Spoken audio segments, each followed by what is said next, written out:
बिस्मिल्लाहिर्रहमानिर्रहीम। अस्सलाम वालेकुम students, welcome to easy learning channel. पिछले टॉपिक में बच्चों हम लोगों ने पढ़ा था the two kingdom system and five kingdom system of classification. तो उसमें हमने जो five kingdom system of classification पढ़ा था उसमें हमारे पास फाइव किंगडम कौन कौन से हैं हम पहले पढ़ चुके हैं। एक बार फिर हम उनका रिव्यू करते हैं और इसके साथ ही हम स्ट्रक्चर ऑफ वायरस भी देखेंगे और ये भी देखेंगे कि वायरसेस फाइव किंगडम सिस्टम में फिट हो सकता है या नहीं। तो हमारे पास five system kingdom of classification के जो फाइव किंगडम्स हैं वो क्या क्या हैं? Monera, Protista, Fungi, Plantae and Animalia. ये सब हम पहले भी पढ़ चुके हैं, इसको हम जरा अब और डिटेल से पढ़ेंगे। नंबर वन किंगडम हमारे पास आ जाता है मोनिरा। मोनिरा में तमाम प्रोकैरियोट शामिल हैं, यानी कि किंगडम मोनिरा की क्या क्या कैरेक्टरिस्टिक्स होंगी? इसमें तमाम प्रोकैरियोटिक यूनिसेलुलर ऑर्गेनिज्म शामिल होते हैं, जैसे कि हमने पढ़ा था बैक्टीरिया, साइनोबैक्टीरिया। अब ये ऑर्गेनिजम्स मोटाइल भी हो सकते हैं, नॉन मोटाइल भी। मोटाइल का मतलब विच कैन मूव, जो कि मूव कर सकते हैं, और कुछ ऐसे होते हैं जो कि नॉन मोटाइल होते हैं, यानी कि विच कैन नॉट मूव। इनमें से कुछ ऐसे होते हैं जो कि कॉलोनीज के फॉर्म में भी रह सकते हैं। और इनका मोड ऑफ न्यूट्रिशन क्या है? इनमें से कुछ जो है हेटेरोट्रॉप्स होते हैं, जैसे कि बैक्टीरिया, और कुछ जो है वो ऑटोट्रॉप्स भी हो सकते हैं, जैसे कि हमारे पास ब्लू ग्रीन एल्गी। दूसरा किंगडम हमारे पास आ जाता है प्रोटिस्टा। प्रोटिस्टा में कौन से ऑर्गेनिज्म शामिल हैं? ऐसे ऑर्गेनिज्म जो कि यूकैरियोटिक होते हैं, वो यूनिसेलुलर भी हो सकते हैं और मल्टीसेलुलर भी हो सकते हैं। दूसरा पॉइंट इसमें आ जाता है कि ये ऑर्गेनिजम्स मोटाइल भी हो सकते हैं, नॉन मोटाइल्स भी हो सकते हैं, यानी कि मूव भी कर सकते हैं और नहीं भी कर सकते हैं।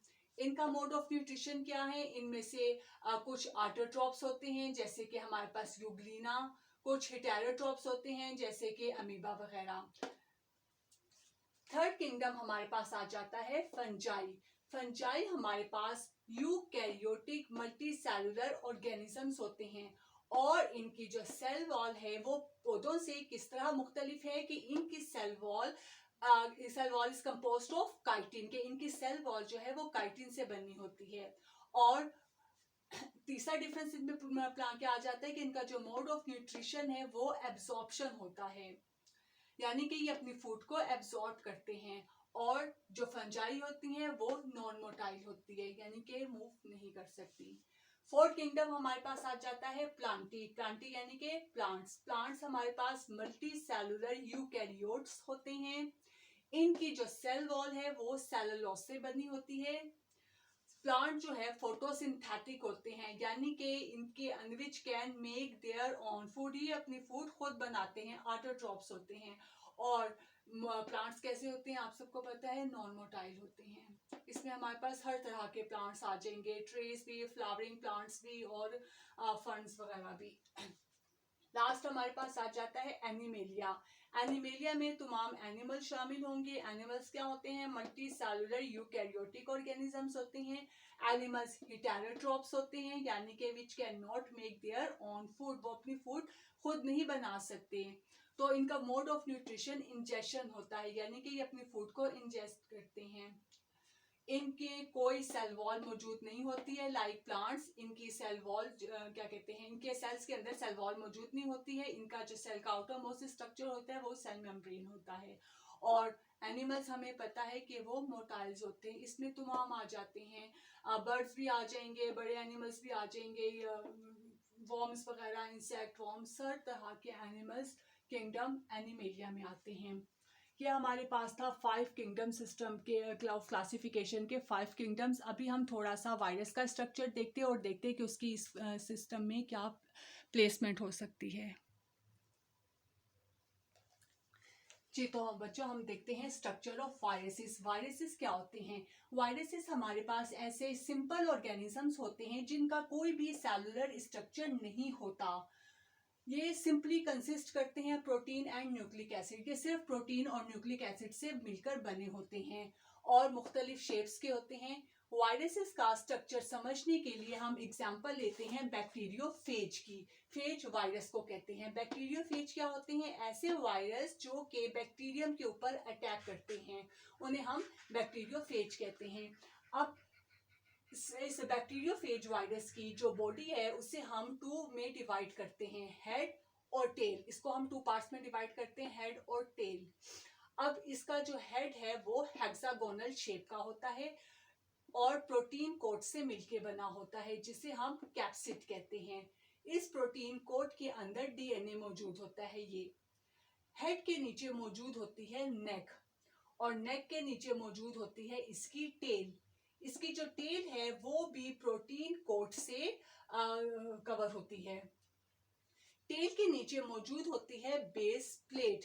बेस प्लेट से 6 थ्रेड लाइक स्ट्रक्चर्स निकलते हैं, जिसे हम कहते हैं टेल फाइबर्स, जो कि बैक्टीरिया के ऊपर अटैचमेंट में हेल्प करते हैं। और इस बेस के नीचे छोटे छोटे पिंस लाइक स्ट्रक्चर्स मौजूद होते हैं, जिन्हें हम कहते हैं टेल पिंस। ये हमारे पास स्ट्रक्चर था बैक्टीरियोफेज का। अब हम देखते हैं कि वायरस की क्या पोजीशन है 5 किंगडम सिस्टम के अंदर। अब वायरसेस हमारे पास बहुत इंपॉर्टेंट ऑर्गेनिज्म तो नहीं, आप माइक्रोब्स कह सकते हैं। माइक्रोब्स क्या होते हैं? ऐसे ऑर्गेनिज्म जो कि हमें सिर्फ माइक्रोस्कोप से नजर आते हैं, इन्हें हम अपनी नेकेड आई से नहीं देख सकते हैं। और ये इंपॉर्टेंट क्यों होते हैं? क्योंकि ये डिजीजेस सेपरेट करते हैं, बीमारियां फैलाते हैं। अब ये जो वायरसेस होते हैं, ये जब तक अपने होस्ट के अंदर नहीं जाते, होस्ट के ऊपर अटैक नहीं करते, तब तक ये इनएक्टिव रहते हैं।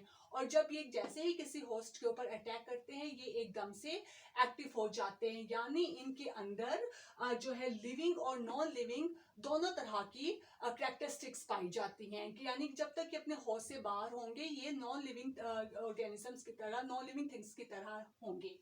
और जैसे ही अपने किसी होस्ट के ऊपर अटैक करते हैं, ये एकदम से एक्टिव हो जाते हैं और लिविंग ऑर्गेनिजम्स वाली कैरेक्टरिस्टिक शो करते हैं। अब हमारे पास बहुत ज्यादा, एक तो ये वजह हो गई जिसकी वजह से हम इसे 5 किंगडम सिस्टम ऑफ क्लासिफिकेशन में मिसफिट रखते हैं। और जब दूसरी रीजन ये होगी कि इसके अंदर कोई भी सेलुलर एक्टिविटीज नहीं पाई जाती, जैसे कि बैक्टीरियोफेज में कोई रेस्पिरेशन नहीं होती है। ये जब तक बाहर होते हैं, ये क्रिस्टल की फॉर्म में भी रह सकते हैं। और जो है इसके अंदर जो है इनके कोई मोड ऑफ न्यूट्रिशन नहीं है। हमने पढ़ा था जो हमारे पास 5 किंगडम सिस्टम क्लासिफिकेशन है वो मोड ऑफ न्यूट्रिशन के ऊपर बेस करता है, मगर बैक्टीरियोफेज का कोई भी मोड ऑफ न्यूट्रिशन नहीं है। इन कुछ कैरेक्टरिस्टिक्स की बेस पर जो वायरसेस है वो 5 किंगडम सिस्टम ऑफ क्लासिफिकेशन में मिसफिट है। इनकी इस सिस्टम में कोई भी पोजीशन नहीं, इनको यूजुअली सेपरेट ही स्टडी किया जाता है। आई होप सो बच्चों आपको समझ आ गई होगी। अगर आपको समझ आ गई हो, वीडियो अच्छी लगी हो, तो मेरे चैनल को सब्सक्राइब कर दें, मेरी वीडियो को लाइक कर दें। इंशाल्लाह ताला आपसे अगले टॉपिक के साथ नेक्स्ट वीडियो में मुलाकात होती है। तब तक के लिए अल्लाह हाफिज़।